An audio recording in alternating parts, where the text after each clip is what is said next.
Olá, como criar bons hábitos alimentares para crianças que estão na escola, com tanto acesso a alimentos processados?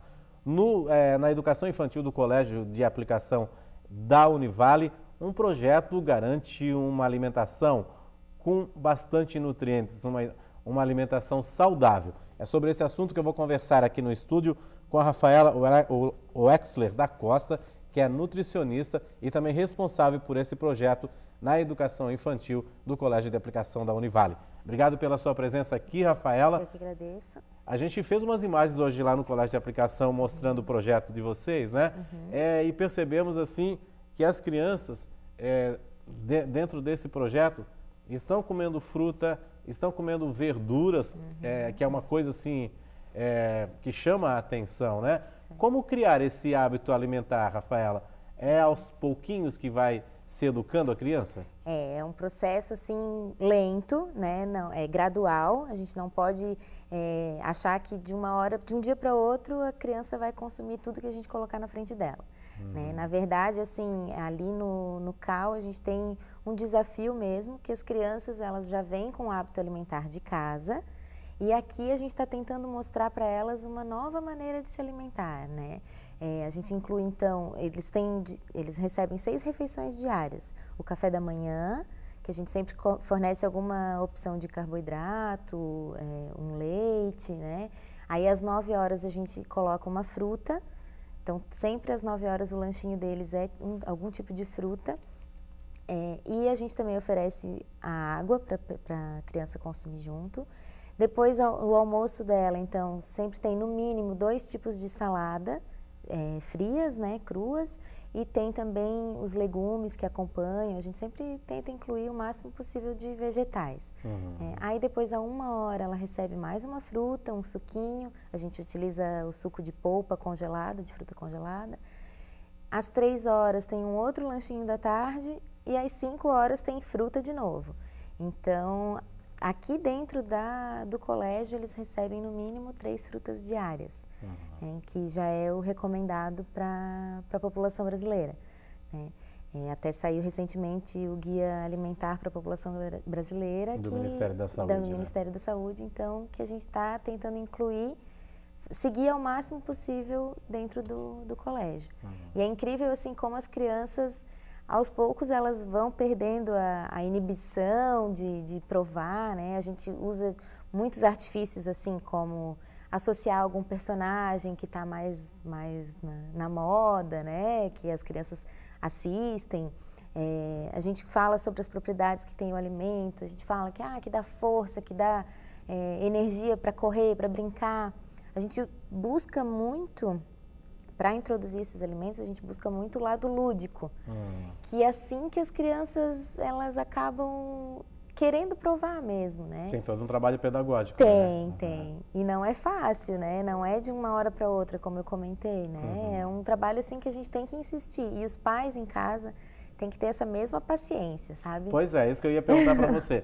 É um trabalho de extensão para casa também, né? Isso. Às vezes até os pais estão mais felizes quando vem a criança comer um brócolis, que é raro, né? Comer alface ou a selga, ou até o tomate, né? Então, é um trabalho de extensão mesmo para casa, né? É muito legal que já tivemos relatos de alguns pais, assim, que, poxa, meu filho não comia tal alimento e agora está comendo, né? É importante os pais incentivarem em casa também e darem o exemplo, né? A maior questão, assim, para os pais mesmo é eles darem o exemplo, é eles consumirem as frutas, consumirem as verduras. Não só exigir que a criança faça se eles não fazem, se eles não têm o hábito. Né? E é incrível como a gente consegue perceber as crianças que já tinham esse hábito em casa, para elas é muito natural, sabe, consumir esses alimentos. A gente não precisa se esforçar tanto para que elas acabem consumindo, né? E já as que não tinham o hábito, a gente tem que insistir mais, né?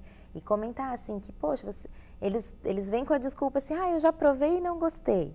E daí a gente tem todo um trabalho, né? Que não, olha, hoje está preparado de forma diferente, né? De repente você não gostou quando estava cru, agora está cozido. Tem isso também, né? De a criança claro, ela vai ter preferência por um alimento ou outro, né? Mas a gente tem que insistir e oferecer de várias maneiras diferentes. Oferecer o cru, oferecer o cozido, assado, no meio de uma omelete, né? Então, a gente acaba oferecendo as frutas e as verduras de formas variadas para ver se realmente a criança gosta ou não. Tem que haver um estímulo para a criança também, né? Porque às vezes mesmo. A gente percebe assim que as crianças, eu não gosto disso, mas ela nunca experimentou, né? Então tem que ter toda essa pedagogia mesmo, E as né? professoras que acompanham ali a alimentação, elas são muito boas nisso, sim. Elas já, até em sala de aula, elas estão trabalhando isso também, né? De buscar o lúdico mesmo, assim, vamos combinar a partir de agora que todo mundo vai experimentar, a gente vai fechar o olho, né, e vai provar para a gente ver se é doce, se é azedo, se é amargo, né? Então as professoras, elas têm um papel fundamental também, né, de trabalhar isso nas oficinas que eles têm, porque eles passam o dia inteiro, né, na escola. Então as professoras têm essa oportunidade muito interessante de também estimularem em sala de aula.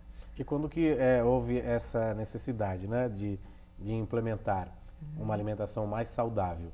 Como é que surgiu esse projeto? Na verdade, é um projeto que o curso de nutrição já vem trabalhando há muito tempo, mas nunca ninguém tinha encabeçado esse projeto, né? E no finalzinho do ano passado, então, o curso, os pais também solicitaram muito, assim, de que precisava melhorar a alimentação das crianças.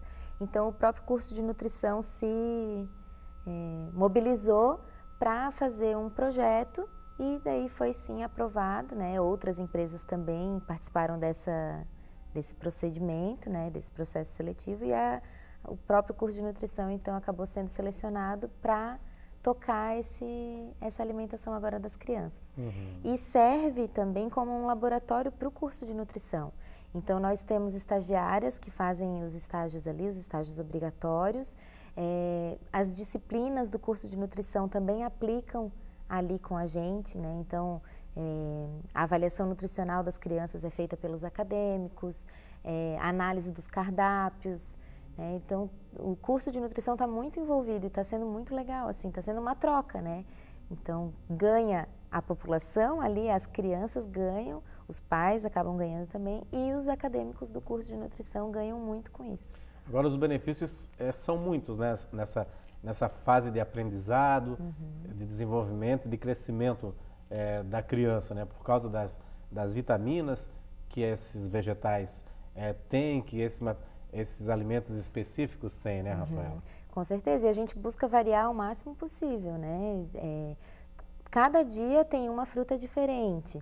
Quando tem frutas, por exemplo, frutas que são de mais baixa aceitabilidade, como, por exemplo, a goiaba, o caqui, que as crianças não têm muito costume, né? A gente oferece esses alimentos e coloca também junto uma maçã, uma banana, que eles já estão mais acostumados. A gente faz de tudo para eles provarem, né, os diferentes, mas se a criança realmente não teve jeito, não quis, a gente sempre oferece algum outro tipo que é mais básico da alimentação, né?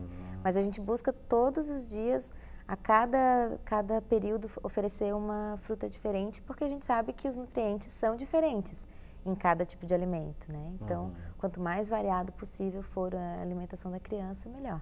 Eu vi a cozinheira, né? Sim. Aí, da educação infantil, a gente viu ela hoje tinha, por exemplo, lentilha, né? Sim. Para ser servida no almoço, né? Isso. Esse é um tipo de alimento que a criança realmente não está acostumada e aquela coisa de repudia antes de provar, né? É engraçado, assim, que nas primeiras vezes que a gente colocou a lentilha, a maioria das crianças não quis, tipo, por iniciativa própria não pegou, né? E daí a gente foi insistindo, foi mostrando que, olha, a lentilha é irmãozinho do feijão, né? É da mesma família, ele traz nutrientes como se fosse o feijão, mas ele tem um formato um pouquinho diferente, né? A gente procura mostrar para eles, né, da onde que vem esse alimento, por que é importante a gente consumir, né? E aos poucos as crianças vão criando coragem, né? A gente diz para eles assim, nossa, que corajoso, você provou e gostou, né? É bem interessante, assim, é um trabalho de formiguinha, né? Aos poucos, mas a gente vê uma evolução muito grande. E tudo é mesmo desenvolver o paladar da criança, né? Sim, porque os vai hábitos. se tornar um adulto que vai comer bem. Exatamente, né? porque está desde pequenininho. E a gente vê assim que a gente atende as crianças de 2 a 8 anos. As crianças menores, elas são muito mais fáceis de a gente moldar o hábito alimentar. Já os maiorzinhos, assim, eles já têm aquele hábito formado e eles falam, não, eu não gosto, eu não quero. Né? É um pouco mais difícil, um pouco mais trabalhoso a gente conseguir fazer com que essas crianças maiores mudem os seus hábitos, né? Mas a gente está conseguindo, está sendo bem legal. Que bacana. A gente vai fazer um rápido intervalo, daqui a pouco eu volto a conversar novamente com a Rafaela a respeito desse projeto aí da alimentação saudável na escola. Vamos saber um pouquinho aí o que é o ideal de uma alimentação saudável também nessa vida escolar, nessa vida em crescimento, em desenvolvimento e também de aprendizado. O Painel Univale volta em instantes.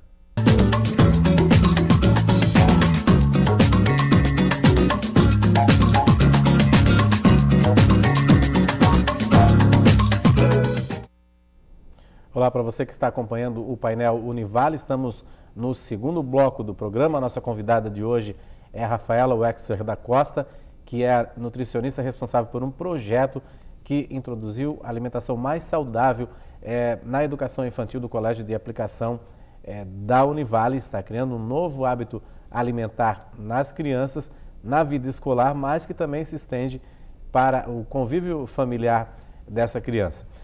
Rafaela, a gente está falando bastante de criar os hábitos alimentares, né, desenvolver um paladar diferente.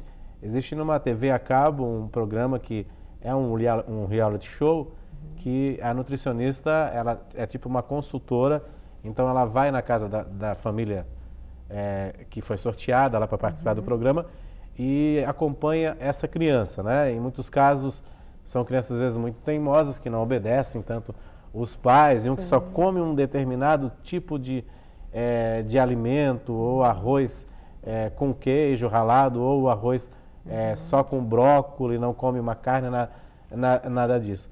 Essa questão de levar, né, de estender ao pai, à casa, esses hábitos alimentares é importante porque evita várias situações também desse tipo, né? Com certeza, assim, ali, enquanto eles estão com a gente consegue controlar, né, o que eles estão comendo, assim. E em casa, o que acontece é que os pais meio que desistem, sabe? Porque estão eles estão chegam cansados do trabalho e tudo mais. Acaba sendo mais fácil, né, de ceder à vontade da criança, mas a gente não pode deixar isso acontecer. Né? Por isso que eu falo assim, que tem que insistir, porque imagina, se a criança come todo dia só o pão com queijo e presunto, todo dia ela só vai receber os nutrientes que tem no pão, no queijo e no presunto. E a gente sabe que quanto mais variada a alimentação for, mais diferentes nutrientes a gente vai ter. Então, assim, o que acontece de muitas crianças terem anemia, deficiência de vitaminas, é pela dieta monótona, por só comer aquela mesmo tipo de alimento todas as refeições, né? Ou todos os dias come só o arroz, com feijão preto, por exemplo, nunca provou um feijão vermelho, uma lentilha, um grão de bico, né, que tem nutrientes diferentes. Então, assim, claro que para os pais não é uma tarefa fácil, não é fácil ali para a gente também na escola, mas a gente vê que com um pouquinho de insistência, né, às vezes não vale fazer também chantagem com a criança, falar para ela assim, se você comer tudo, eu vou te dar uma sobremesa. Isso a gente sabe que acontece muito, é muito comum, mas não é uma prática que a gente deveria fazer, porque senão a criança, eles são muito mais espertos do que a gente imagina, né? Então a criança acaba consumindo, eu só vou comer porque eu sei que depois eu vou comer uma sobremesa. E, né, não é essa a intenção de a gente formar um hábito alimentar saudável. A chantagem não é não deveria ser a conduta correta, né? A mesma coisa, assim, de forçar a criança a comer, né? Isso não é legal, porque tu vai estar forçando a criança, ela vai criar meio que um bloqueio, assim, para ela a hora da refeição vai ser sempre ruim, porque tem aquela pressão de que não, você tem que comer, né? A gente sabe que isso não funciona, não é saudável. Claro que a gente não pode simplesmente assim, você não quer, nunca mais eu vou te oferecer. Não, de repente ela não quer naquele momento, em outro momento ela aceite, né? Não é uma tarefa fácil, não é mesmo, mas os pais têm que ter essa força de vontade de querer que seus filhos se alimentem bem e sempre oferecer e darem o exemplo. Né? Agora, os alimentos processados, né? Para a criança nessa fase, são todos condenados, por exemplo? A salsicha que as crianças às vezes adoram. Na verdade, a gente sempre tem que olhar a rotulagem, quais os ingredientes que esses alimentos contêm, né? A gente não pode condenar todos os alimentos processados. Existem alguns que vêm em pacotinhos que são relativamente saudáveis. Mas a gente tem que ter muito cuidado porque a grande maioria dos alimentos processados tem uma quantidade enorme de conservantes, de aromatizantes artificiais, coisas que, principalmente nessa fase que os hábitos estão se formando, né, e a gente precisa de uma nutrição saudável para que eles aprendam melhor, enfim, a gente tem que cuidar muito desses alimentos processados, né? Eu sempre falo assim, não só para as crianças, mas para os adultos também, para a gente ter o hábito de olhar os rótulos dos alimentos. Né? Se a gente vê ali um monte de nome que a gente não consegue nem falar direito, a gente sabe que são produtos químicos que não deveriam estar na nossa alimentação. Né? Então, ali no colégio, a gente busca produzir o máximo dos alimentos possíveis ali dentro mesmo. Né? A gente não usa aqueles caldos prontos, né? Aqueles temperos prontos, a gente não usa nada disso. A gente busca alternativas naturais, as ervas, os condimentos, né? O cominho, a pimentinha branca, canela, as ervas naturais mesmo, o alecrim, que às vezes assim, os pais ficam meio assim, poxa, vocês vão servir batata com alecrim? Será que a criança vai comer? E a gente vê que as crianças comem, que é muito mais um preconceito do adulto de achar que a criança não vai comer e acaba nem oferecendo. Né? E a gente vê ali que a gente coloca, claro que aos poucos, eu não coloco isso em todas as refeições, né? Mas em algumas preparações a gente vai colocando e vai vendo que as crianças vão se acostumando a comer esses temperos naturais. Né? Então a gente busca preparar os pães ali, ao invés de comprar pães prontos, os cookies, as bolachinhas, a gente faz tudo ali. Então a gente usa muito farelo de aveia, a semente de chia, as sementes, por exemplo, as pepitas de girassol. Coisas que normalmente em outras escolas ou até no hábito em casa os pais não têm, né, esse hábito de colocar e a gente já introduz ali para as crianças. Né? Agora o peixe também é o grande vilão na infância, né? A criança coloca na mesa, ela repudia. Sim. Crianças que gostam são raras, né? Assim, e o brasileiro assim é preciso criar mais hábito de comer peixe, né? Como é que se lida com isso no dia a dia, na dieta da criança? Então, ali na escola a gente costuma servir peixe pelo menos uma vez por semana. No comecinho, o que a gente fazia? No dia que tinha peixe, a gente servia também um omelete, alguma outra fonte de proteína, para sentir como que é a aceitabilidade, né, da criança. Porque mesmo a gente morando aqui no litoral, que a gente deveria ter um consumo maior de peixe, a gente vê que as famílias consomem, sei lá, uma vez por mês, e olhe lá, né? As famílias não têm esse hábito tão formado. O ideal seria pelo menos umas 2 vezes por semana. 2 vezes por semana, né? Aqui a gente já conseguiu, então, incluir uma vez por semana. Então, a gente faz o peixe desfiadinho, cuida muito bem para ver se não tem espinha, né? A gente oferece também, às vezes, o bolinho de peixe assado, né?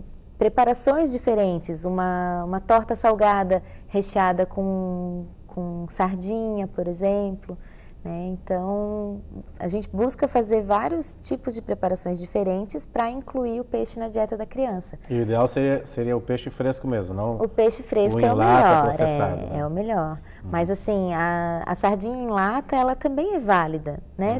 Se os pais não têm o costume de servir, não tem o hábito de fazer o peixe fresco, pode usar sim, né, em lata, claro que o melhor é o fresco, mas pode usar, descarta aquele óleo, né, que vem, descarta, mas pode utilizar. É uma maneira de incluir também o peixe na alimentação. Melhor do que não consumir nada. Não consumir nada, pelo menos está consumindo o ômega 3, né, isso mesmo. que é importante também, e né? que a sardinha é um peixe tão barato de a gente comprar ele é riquíssimo, né, em ômega 3. E o ômega 3 é importante para o desenvolvimento cerebral ali das crianças, claro, dos adultos também, mas como a gente está falando mais dessa fase, né, é importantíssimo para elas terem um aprendizado melhor na escola, né.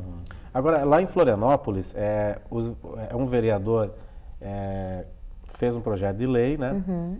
Os vereadores votaram, o prefeito vetou, eles derrubaram o veto do prefeito, que é a introdução de ostras e mariscos na merenda escolar. Como lá há um movimento da maricultura para incentivar também o produtor, né? E vai ser implantado na merenda escolar. Frutos do mar, nessa fase de crescimento, de aprendizado, também é interessante, Rafaela, no cardápio? Sim, é bem interessante a gente incluir, não são assim essenciais, mas é interessante, né? Porque eles são fontes de zinco, que é importante para o crescimento, fontes de alguns outros nutrientes que são interessantes a gente incluir. Confesso que eu nunca pensei em colocar esses alimentos na merenda das crianças, né? Até teve uma discussão grande, assim, de eles terem realmente vetado esse projeto, porque eles estavam com a intenção de meio que ser obrigatório acrescentar isso, né? E, na verdade, depois eles reformularam um pouquinho essa lei para incentivar, não ser obrigatório colocar, mas de incentivar, de as nutricionistas, quando forem montar os cardápios, de incluir, né? De repente um risoto de berbigão, um risoto de marisco, colocar assim algumas fontes, né? Porque lá na região de Florianópolis a gente sabe que o consumo, principalmente ali no sul da ilha, é muito forte, né? Essa questão das ostras, dos mariscos. As crianças já têm o hábito, né? em casa, né? Por que não colocar? Né? Eu acho que é interessante a gente colocar, buscar como que é a cultura alimentar dentro da casa da criança e trazer isso para a merenda escolar também. Né? Por exemplo, aqui na região, poxa, é comum de os pais consumirem cuca, por exemplo, né? As cucas doces. Aqui na região a gente tem forte isso, né? Por que não trazer aqui para a merenda escolar? Claro, a gente faz uma cuca de banana toda adaptada, com farinhas integrais, com açúcar demerara, que ele é mais nutritivo do que o açúcar branco, né? Mas é interessante buscar esses hábitos que tem na família também, trazer aqui para a merenda escolar. Agora, na questão do sal, né? Existe uma campanha aí do Ministério da Saúde, em convênio com a Associação Brasileira da Indústria de Alimentos, para diminuir o sal nos alimentos por causa da hipertensão, né? Há uma pesquisa aí que 25% dos brasileiros sofrem de pressão alta, né? Como é que isso afeta a dieta da criança também? E cada vez mais a gente vê que as crianças também estão sendo acometidas pela hipertensão e pela obesidade, né? Existem vários estudos mostrando isso. E como que a gente pode cuidar, então, na dieta da criança, né?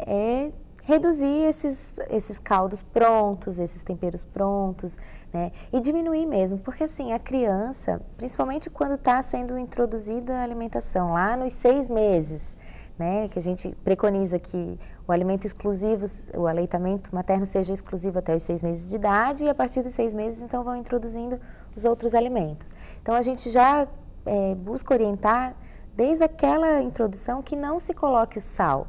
Antigamente a gente falava que era papa salgada, que tinha que dar a papa salgada. Hoje em dia a gente já fala que é a papa principal. A gente tira o salgado, porque quando a gente fala que é a papa salgada, já na mente da pessoa acha que tem que incluir o sal. E na verdade não precisa incluir o sal, né? Então, se a gente for acostumando a criança, quanto mais cedo a gente for adaptando o hábito alimentar da criança para não colocar o sal, mais fácil vai ser de ela se acostumar. Né? As nossas papilas gustativas, elas vão se renovando a cada mês. Então, se a gente se adapta a um mês ficar consumindo menos sal, depois a gente estranha quando tem o acréscimo de sal.